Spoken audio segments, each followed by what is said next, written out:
Je m'appelle Vladimir Poutine et je suis né le 7 octobre 1952 à Leningrad, aujourd'hui Saint-Pétersbourg, en Union soviétique. Ma famille était modeste et mes parents étaient de fervents communistes.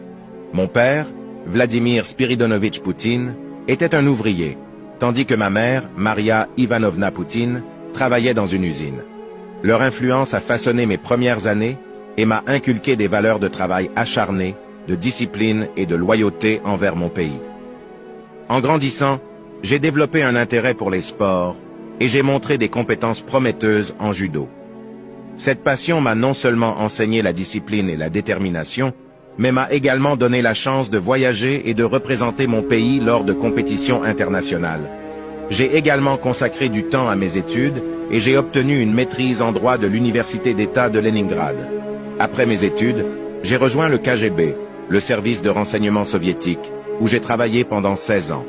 Ce fut une période de ma vie intense et formatrice, où j'ai appris l'importance du secret, de l'analyse des informations et de la prise de décisions rapides. J'ai été affecté à diverses missions, y compris à Dresde, en Allemagne de l'Est, où j'ai acquis une expérience précieuse dans les affaires internationales. En 1991, alors que l'Union soviétique se désintégrait, j'ai pris un tournant décisif dans ma carrière. Je suis rentré à Saint-Pétersbourg et j'ai commencé à travailler dans l'administration municipale. Grâce à ma réputation de personne efficace et dévouée, j'ai rapidement gravi les échelons et j'ai été nommé maire de la ville en 1991. Ce fut une période de changement et de défis, mais j'ai réussi à mettre en œuvre des réformes économiques et à améliorer la qualité de vie des habitants. En 1999, j'ai été nommé Premier ministre de la Russie par le président Boris Eltsine. Cette nomination a été un tournant majeur dans ma vie. Quelques mois plus tard, Eltsine a annoncé sa démission et m'a proposé de devenir le président par intérim. Le 31 décembre 1999, j'ai pris mes fonctions de président et j'ai commencé à façonner la Russie selon ma vision. Mon mandat présidentiel a été marqué par des défis considérables. J'ai dû faire face à des problèmes économiques, à des tensions avec d'autres pays et à des troubles internes. J'ai mis en œuvre des réformes économiques, renforcé l'autorité de l'État et cherché à restaurer la grandeur de la Russie sur la scène internationale.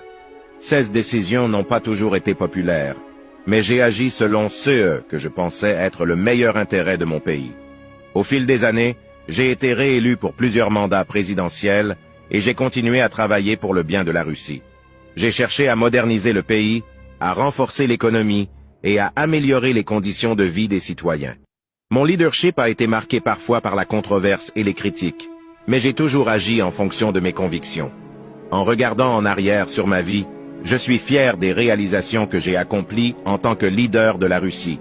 J'ai cherché à maintenir la stabilité et la souveraineté de mon pays et à défendre les intérêts russes sur la scène mondiale.